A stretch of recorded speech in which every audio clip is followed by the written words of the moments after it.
Hey, Viking fans, I am going to go back and talk about my favorite player from the 2022 draft next in three, two, one.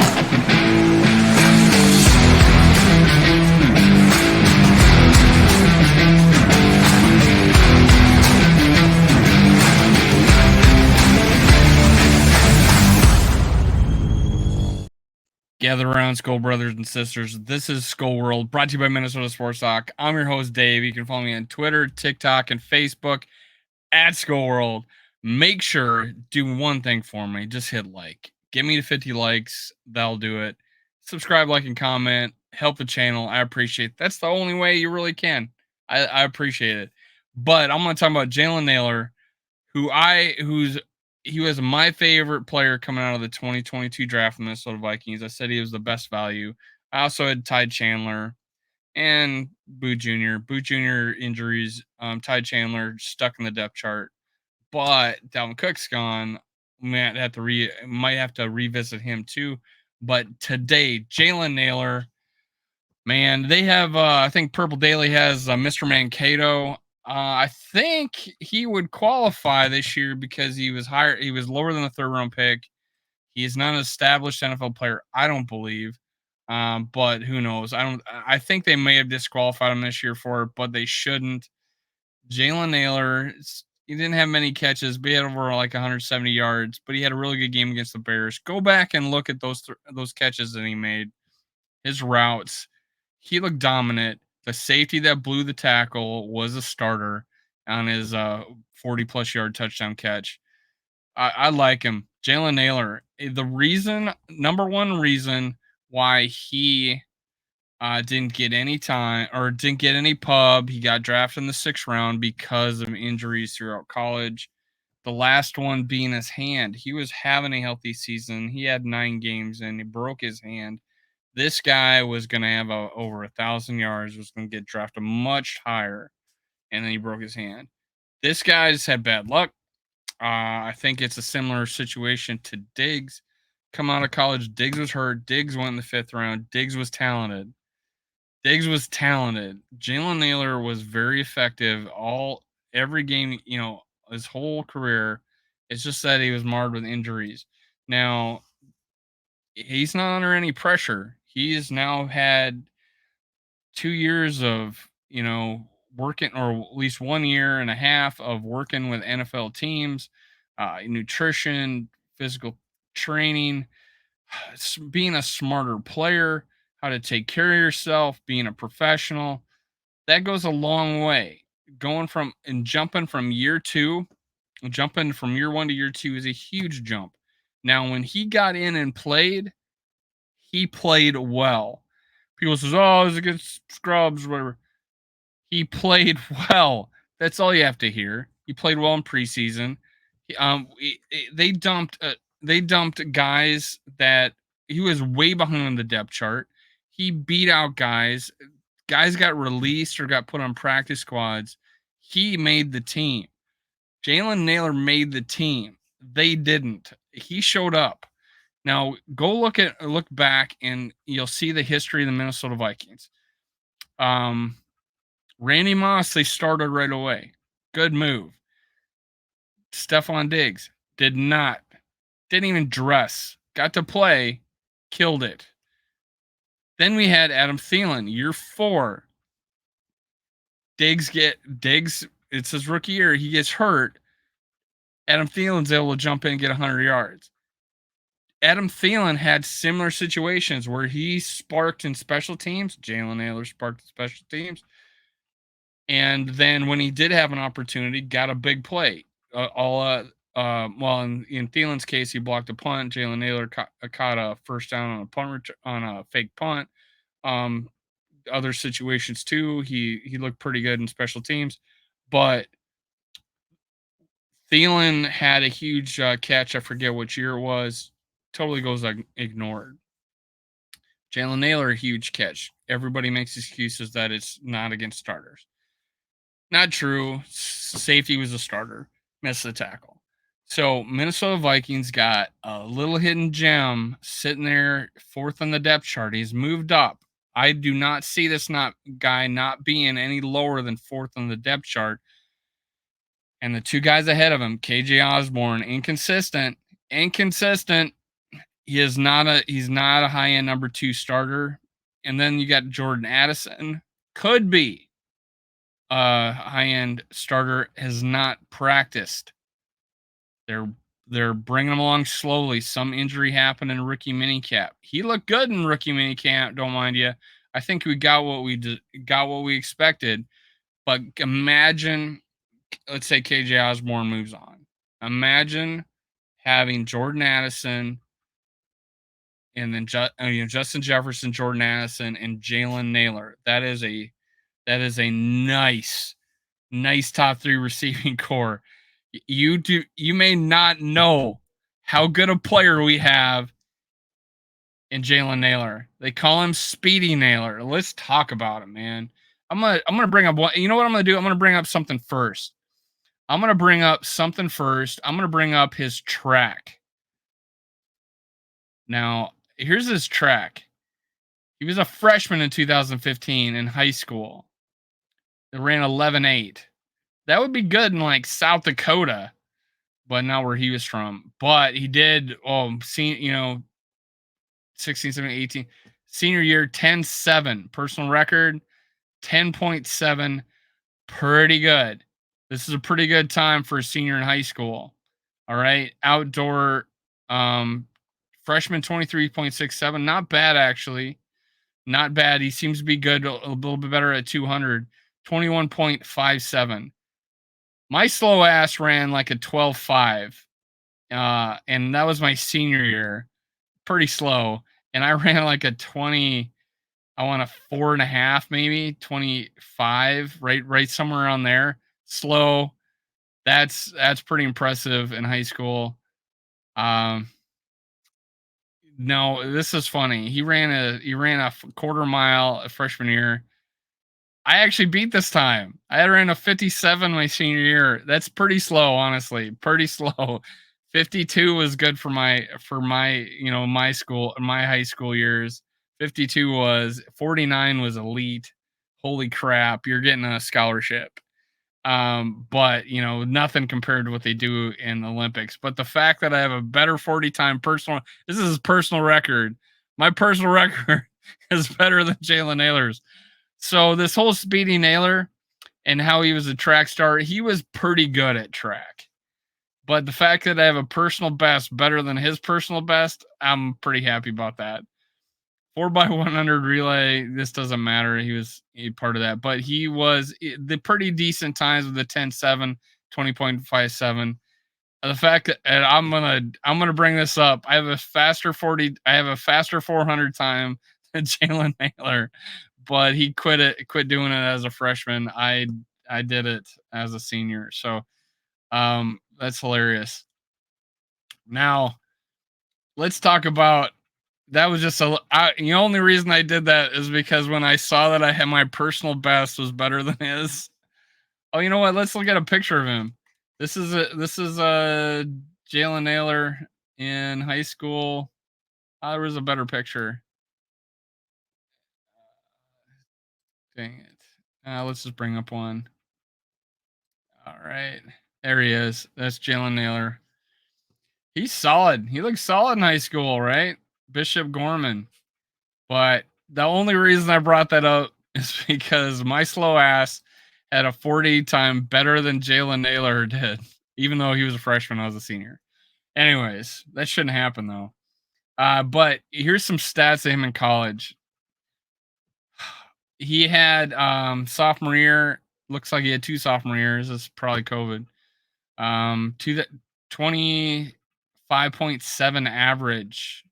Well, that was kick returns. My bad. Here we go. Better. 2018 freshman year.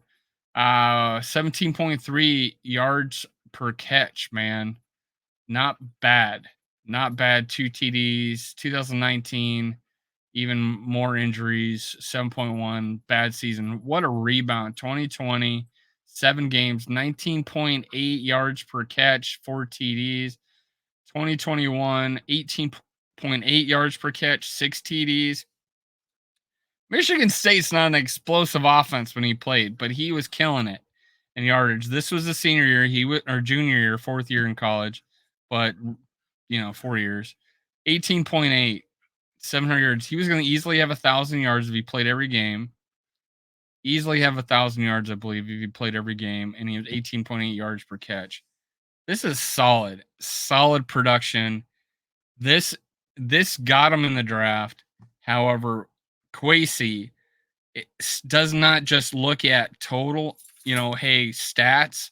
Doesn't He looks at game film and then compares it and projects it. He projects it to the NFL. I'm not lying. I can see what he sees in him. I saw in his videos. I was excited. I said he was our steal of the draft last year. Go look at my videos on this receivers. I said Jalen Nailor was our steal of the draft. In a normal draft, if he played healthy in college, he would have been second round. In a normal draft, he would have been second round. If he stayed healthy, he's that good a talent. I said at worst third round. Now, if you go, but he went in the six. Why did he go in the six? Injuries. He did. They're worried about him. He's worried about his injuries. Vikings thought high enough of him that he came around the sixth round. Hey, we're going to take a receiver. We needed one. We didn't draft one. We waited till the sixth round. But oh my God, was I happy when we got him? As soon as I started watching his videos, his highlights, I saw a hands catcher. I saw a route runner. I saw someone could stretch the field. That's what I thought of him. Now let's go look about, and I haven't looked at this since the draft. This is NFL Draft Buzz. This is Jalen Nailor. What do we got here? 5'11", 186 pounds, Michigan State. He got him as a junior, but he's 40-year college player. Receptions 37, 695 yards, 6 TDs, 18.8. And that's 2 good years in a row in stats. 2 good years in a row. It's just that he was cut short by injury. Now, why do you call him Speedy Naylor if he runs a 4.5? So 4.5, 51 percentile. His measurable 24.3 years was in the draft. Date of birth, March 2nd, 1999. Okay, so he's a little older now as a receiver, as a project. But hey, look at where Thielen was when he broke out. This is a prime situation for him. Height 5'11". He's 23 percentile. This is compared to the draft. Players in the draft that were measured where he compared against receivers. Weight 186, 15 percentile. Also lower, right? He looks solid though. This is not a lanky, skinny dude. Hands 9 and 8. These are actually, I believe, better than Addison's. I think Addison's are just 9 flat. Arms 30 and a quarter. Not the greatest, but the dude does catch with his hands. He could be a body catcher and have long arms, right? He is not a body catcher. He catches with his hands. 40 time, 4.5. They say his game tastes better. He plays faster with pads on. That's an expression. So I'm not sure. Shuttle 4.28, 38 percentile. 10-yard split, mean on his 40. How fast is his 10 yards? 68 percentile. So these are better times than, some other players out there that were really highly thought of, like the 10-yard split. Now the vertical 38, that's borderline elite. 38-inch broad jump, 128 inches. That's borderline elite. That's 10 over 10 feet, 10.5 feet, 89 percentile. 3 cones. Anything under 7 is pretty impressive. There's some guys much better than this, but that's still pretty good. Bench press 14, 44 percentile. Again, he's not a big receiver, so don't expect it. But you're lifting 225 pounds. So he's lifting more than his weight 14 times. That's impressive. So strength and explosiveness are there for him, and he's pretty fast. Pretty fast. And he had track speed back in the day. Overall rating, that don't matter. But give you an idea, this is his spider chart. Broad jump, borderline elite. Vertical, borderline elite. and then the rest are pretty average. Combine that with some injuries, that's why 6th round. Now Jordan Addison's isn't much better than this. His spider chart isn't much better than this, but he stayed healthy and was productive. Now, Jordan Addison didn't get more than 900 yards his last year at USC, and that's with a quarterback. I'm not putting down Jordan Addison, but he had an amazing junior year, his second to last year in college, where he won the Politnikoff Award with the major production, like 1,500 yards. He goes to USC, doesn't get like 900 yards, and now he's the first round draft pick. And that's what, he got 900 yards, yet he was playing with who everybody thinks will be the number one draft pick in 2024 at quarterback. So, what does that tell me about the 2024 quarterback? That he could not utilize a receiver of of Jordan Addison's talent. Okay, it's all relative. That's what I'm saying. It's all relative. Jordan Addison, his senior year, arguably had worse numbers than Jalen Nailor senior. If Naylor would have just played the full season, his numbers would have wiped out Jordan Addison's numbers his last year. Of course, Jordan Addison had a great second to last year. That's the difference. So here's his strengths: balanced, savvy route runner with top field awareness, setting up and selling routes beautifully. True, true, true. Go look at the tape. Has a strong hands, the NFL wide receiver coach and quarterback could covet. Tracks the deep ball over shoulder and brings the full fluidity without breaking stride downfield. All true. All true. Nothing bad about this guy. A savvy, natural pass catcher with reliable hands and very good focus, snatches the ball. True. Catches with hands. I don't even remember this. This is me. This is the first time me reading this in a year. So all true. All true. Does not possess top breakaway speed through he rarely caught from behind. Very true. I mean, he doesn't seem to it, but he breaks away. His savvy route run causes separation, makes him look faster than he is. And that's why I guess he gets the nickname. He's quick. He's quick. Does not possess top breakaway speed. Has knack for getting open and his quarterback best friend. Passers just need to toss the ball in the area and he'll come down with it. That's what you love to hear. That's what you love to hear. And it shows up in that Bears game. It shows up in his college film. Just he seems to be savvy. He knows where to go. Weaknesses. Does not always use his hands to secure deep throws, allowing the ball into his pads and chest. Yeah, when he's wide ass open, he's cradled a few catches, but when expecting hits, he's looking like he's catching with his hands. Doesn't have size to consistently win the outside, but can be productive working the middle of the field and as a return man.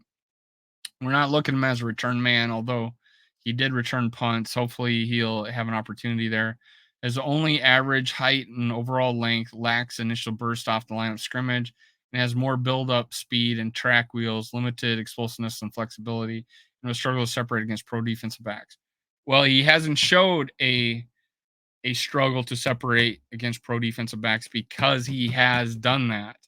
So that is not true. He has overcome this impression of him in the limited time. Although limited time, I think he's a better route runner and gets better separation than KJ Osborne. He right now, to me, and and the only reason I say this is right now headed to be our number two. And the only reason I didn't mind if we didn't draft a receiver is because we had him. Right now, he is ahead of those guys. He's a better receiver. He's a better receiver than KJ Osborne. He's just a better receiver. He's gonna overcome KJ Osborne, I believe. Although again, seniority, in the playbook, trust has a lot to do with it. KJ will still keep his number 3 spot. He may keep his number 2, and the reason being is Jordan Addison has not practiced very much yet, if at all, except for the rookie camp. But put put me Jalen Nailor out there. Give me more time with Jalen Nailor. Give me some preseason game film, and I will show you our number 2 receiver. Now, Jordan Addison, probably better route runner, probably more talented. Again, he should overcome Jalen Nailor eventually, but he's not right now. Unfortunately, it's just the reality of it. I'm not saying Jalen Nailor is better than Jordan Addison. I am saying he's better than KJ Osborne. This is a good problem to have. Guys, go back and look at Jalen Nailor. I'm gonna put some links in the description below. Go watch some video of him. It's great. It's not spectacular, but it's good. It's great.